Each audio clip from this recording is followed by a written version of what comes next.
অনেকেই এই বিষয়টা জানতে চান যে শীতকালে ফজরের সময় পানি দিয়ে অজু করতে অনেক কষ্ট হয়ে যায়। তো শীতে পানি ছাড়া কিভাবে অজু করা যায়, এই পদ্ধতিটা অনেকে জানেন না। একেবারে সহজ একটা পদ্ধতি যে শীতকালে পানি ছাড়া অজু কিভাবে করবেন এবং এই অজু দিয়ে আপনি নামাজ পড়তে পারবেন কিনা, আপনি কোরআন তেলাওয়াত করতে পারবেন কিনা, বা অন্যান্য ইবাদতগুলো রয়েছে এই ইবাদতগুলো করতে পারবেন কিনা। একেবারে সহজ একটা পদ্ধতি, দুইটি পদ্ধতি আমি শিখিয়ে দিব। এই দুইটি পদ্ধতির মাধ্যমে আপনি শীতকালে পানি ছাড়া অজু করতে পারবেন ইনশাআল্লাহ। প্রিয় দিনী ভাই বোনেরা, শীতকালে পানি দিয়ে যদি অজু করেন তার জন্য আলাদা ফজিলত আছে। কারণ আল্লাহ রাসূল সাল্লাল্লাহু আলাইহি ওয়াসাল্লাম সাহাবাদেরকে নিয়ে একটা ঘটনা শোনাইতেছিলেন। তখন বলতেছিলেন যে আল্লাহ তাআলা এই বান্দাদেরকে দেখে এমন একটা হাসি দিয়ে থাকেন শীতের সময়। কারণ যখন বান্দা খুব শীতকালে এই ঠান্ডা পানির ভিতরে কাচুমাচু হয়ে সে এই ঠান্ডা পানি দিয়ে অজু করে এবং খুব সুন্দরভাবে অজু করে, ভালোভাবে নামাজ পড়ে, তখন আল্লাহ তাআলা এগুলো দেখে হেসে দেন, হাসতে থাকেন আর ফেরেশতাদেরকে বলতে থাকেন। আল্লাহ তাআলা তো ভালোভাবে জানেন, এরপরেও নিজের আগ্রহ প্রকাশ করতেছেন ফেরেশতাদের কাছে। তার ভালো লাগাটা, আল্লাহ তাআলা ভালো লাগা যে আমার বান্দা আমার জন্য অজু করতেছে এত কষ্ট করে, এই ভালো লাগাটা প্রকাশ করেন ফেরেশতাদের কাছে যে ও আমার ফেরেশতারা, আমার এই বান্দা এত রাতে এত কষ্ট করে কেন এই ঠান্ডা পানি দিয়ে অজু করতেছে, এর কারণটা কি? তখন ফেরেশতারা বলে, ইয়া আল্লাহ, এই বান্দা হচ্ছে আপনার ক্ষমা প্রার্থী, আপনার সন্তুষ্টি অর্জনের জন্য, আপনার জাহান্নামের ভয়ে, আপনার জান্নাতের ভয়ে, আপনার জান্নাতের আশায় এই বান্দা এই অজু করতেছে, সে এইভাবে নামাজ পড়বে। তখন আল্লাহ তাআলা বলেন, আমার ফেরেশতারা তোমরা শুনে রাখো, আমার বান্দা এত কষ্ট করে এই ঠান্ডা পানি দিয়ে অজু করছে, এই বান্দা সঠিকভাবে নামাজ পড়লে আমি এই বান্দার সারা জীবনের গুনাহ মাফ করে দিলাম এবং এই বান্দার জন্য আমি জান্নাতের ঘোষণা দিয়ে দিলাম, তোমরা সাক্ষী থাকো। সুবহানাল্লাহ, সুবহানাল্লাহ। চিন্তা করেছেন একটু, শীতকালে যদি একটু কষ্ট হয় তাহলে ঠান্ডা পানি দিয়ে অজু করলে আল্লাহ তাআলা হেসে দেন। কেন আল্লাহ তাআলার হাসি থেকে আপনি বঞ্চিত হবেন? আল্লাহ তাআলার এই মর্যাদা দেওয়া থেকে আপনি কেন নিজেকে বিরত রাখবেন? তাই কষ্ট হলেও শীতকালে একটু এই ঠান্ডা পানি দিয়ে অজু করে নামাজ ঠিকমতো আদায় করা। এরপরেও অনেকেই শীতকালে অসুস্থতার কারণে পানি ব্যবহার করতে পারে না। তো এই পানি আপনি ব্যবহার করতে পারছেন না, তাহলে কিভাবে আপনি শীতকালে পানি ছাড়া অজু করবেন, এরপরে নামাজ কালাম পড়বেন, কোরআন তেলাওয়াত করবেন?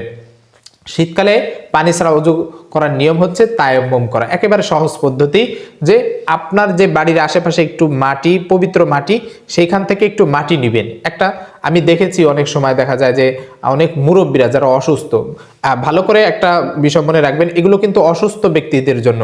যে সুস্থ, যে পানি ব্যবহার করতে পারে, কোনো অসুবিধা হয় না, তাদের জন্য নয়। যারা অসুস্থ কিন্তু পানি ব্যবহার করলে রোগ ব্যাধি বেড়ে যাওয়ার আশঙ্কা থাকে, অনেক কঠিনভাবে আক্রান্ত হওয়ার আশঙ্কা থাকে, মৃত্যু ঝুঁকি থাকে বা হাঁপানি রোগ থাকে, এই ধরনের যে রোগী রয়েছে তাদের জন্য এই শীতকালে পানি ছাড়া অজুর ব্যবস্থা, তায়াম্মুম করা। তো আপনি এই পবিত্র মাটি এক জায়গা থেকে সংগ্রহ করবেন, আপনার বাড়ির আশেপাশে যে কোনো জায়গা থেকে। পবিত্র মাটি হতে পারে সেটা আপনার যে বাড়ির আশেপাশে ক্ষেত থাকে, ক্ষেতের যেখানে জমি থাকে, ফসল ফলাদি চাষ করা হয়, সেখান থেকেও নিতে পারেন। সেই মাটি নিয়ে আপনি একটা দলা পাকাবেন, রোদে শুকাবেন। এই দলাটা আপনার বিছানার পাশে বা যে কোনো জায়গায় রাখবেন।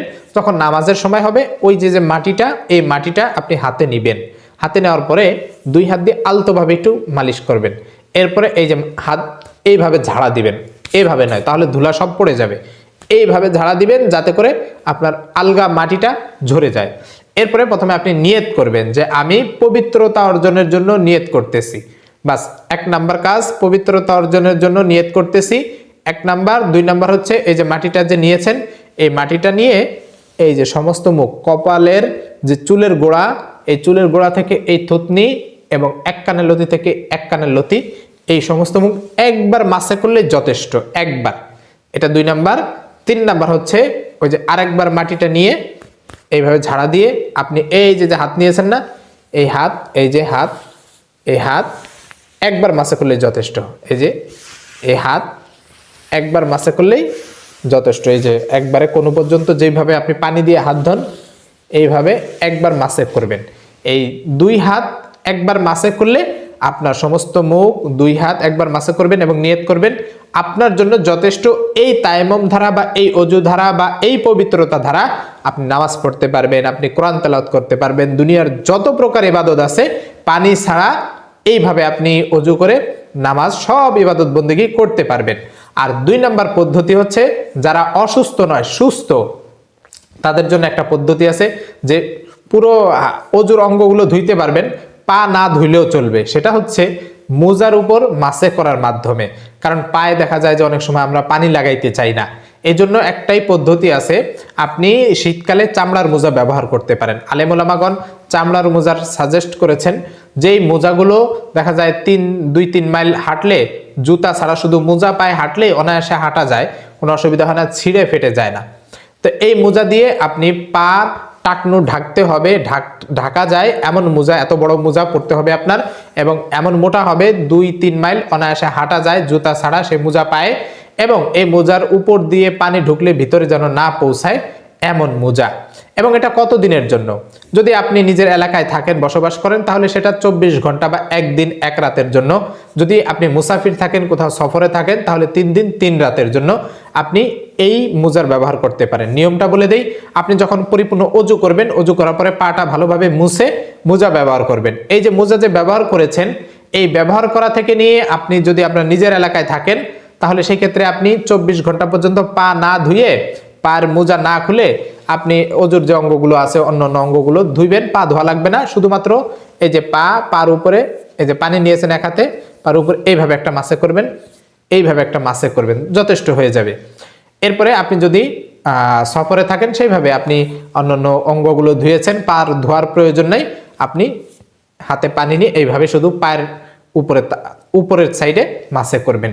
এইভাবে মাসে করলে আপনার জুতা, আপনার যে মোজার খোলার প্রয়োজন নেই, টাকনু পর্যন্ত যথেষ্ট ঢাকা থাকলে আপনার অজু হয়ে যাবে। তো এই 2টা পদ্ধতি আছে, যারা সুস্থ অসুস্থ সবাই এই মোজার ব্যবহার করতে পারবে, সমস্যা নেই। আর তায়াম্মুমের ব্যবহারটা যারা অসুস্থ রয়েছে, যারা পানি ব্যবহার করলে রোগ ব্যাধি বাড়ার কারণ হয়, যে পানি ব্যবহার করতে পারছে না অনেক শীতের কারণে বা মৃত্যু ঝুঁকি থাকে, তাহলে সেই ক্ষেত্রে তাদের জন্য হচ্ছে এই তায়াম্মুমটা।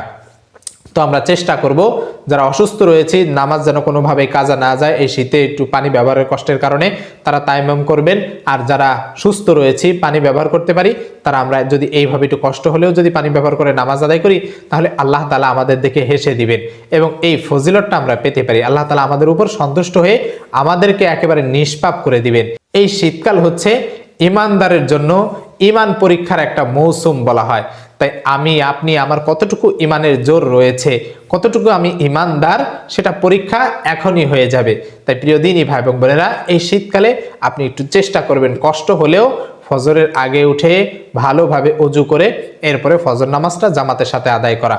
অন্যথায় যদি আমরা এই ফজর নামাজ পরিত্যাগ করি, তাহলে দিনটা আমাদের শুরু হবে নামাজ কাজার মাধ্যমে, গুনাহের মাধ্যমে, দিনটা শেষ হবে এইভাবে গুনাহের মাধ্যমে। তাই আল্লাহ তাআলার যে ভয়ঙ্কর যে আযাব, এই আযাবের কথা চিন্তা করে হলেও এই শীতের সময় লেপ তোষক খেতাবাড়ি সেগুলো ছেড়ে দিয়ে অন্তত কষ্ট হলেও আমরা ফজরের নামাজ জামাতের সাথে আদায় করব।